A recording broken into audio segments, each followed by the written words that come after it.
తెలంగాణ రాష్ట్ర trade corporation chairman గా పదవి బాధ్యతలు చేపట్టి రామగుండం నియోజకవర్గానికి వచ్చిన ఆయిత ప్రకాష్ కు కాంగ్రెస్ శ్రేణులు ఘన స్వాగతం పలికారు.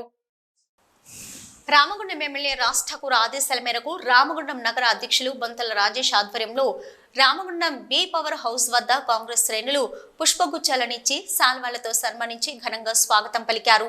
ఈ సందర్భంగా బొంతల రాజేష్ తో పాటు ట్రేడ్ కార్పొరేషన్ చైర్మన్ ఆయిత ప్రకాష్ మాట్లాడుతూ కాంగ్రెస్ పార్టీలో కష్టపడి పనిచేసిన వారిని అధిష్టానం తప్పకుండా గుర్తిస్తుందని అన్నారు. శ్రీపాదరావు కాలం నుంచి పార్టీ కోసం పనిచేస్తూ మంత్రి శ్రీధర్ బాబు నాయకత్వంలో కూడా పార్టీ కోసం పనిచేయడం మూలంగానే నేడు పార్టీ గుర్తించి తనకు ఈ పదవిని ఇవ్వడం జరిగిందని తెలిపారు. అనంతరం మేడిపల్లి సెంటర్ వద్ద కాంగ్రెస్ పార్టీ ఎన్టీపీసీ టౌన్ అధ్యక్షులు అషిఫ్ పాషా ఆధ్వర్యంలో కూడా పార్టీ శ్రేణులు ఆయన అభిమానులు ఘనంగా స్వాగతం పలకగా ఎఫ్సిఐ కార్నర్ వద్ద trade corporation chairman Prakash Ambedkar విగ్రహానికి పూలమాల వేసి నివాళులర్పించారు.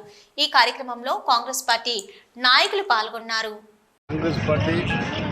ట్రేడ్ ప్రమోషన్ కార్పొరేషన్ చైర్మన్ నమ్మకంగా పెట్టి ఇచ్చినందుకు కృతజ్ఞతలు చెప్తూ అట్లాగే మా పీసీసీలు పెద్దలు శ్రీపాదరావు గారి నాయకత్వంలో ఇలా కాంగ్రెస్ పార్టీలో అతనితో ఎన్నిక చేయడం జరిగింది.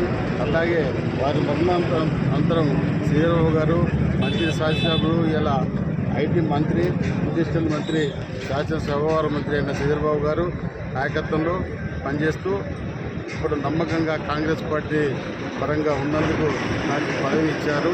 దాంట్లో భాగంగా గోదావరికని ఎమ్మెల్యే అయినటువంటి మా సోదరుడు మక్కన్ సింగ్ గారు, అట్లాగే మా గంట సత్యనారాయణ భూపాలపల్లి గారు, విజయ రమణారావు గారు, ఇంకా చాలామంది కాంగ్రెస్ పార్టీకి సంబంధించిన మిత్రులందరి ఆశీర్వాదంతో నాకు ఇలా మా రేవంత్ రెడ్డి ముఖ్యమంత్రి గారితో ఏం నరేంద్ర రెడ్డి, చాలామంది ఉత్తమ్ రెడ్డి, చాలామంది పెద్దలు అందరూ నాకు ట్రేడ్ ప్రమోషన్ కార్పొరేషన్ ఇచ్చినందుకు నేను వాళ్ళందరికీ కృతజ్ఞత చెప్తూ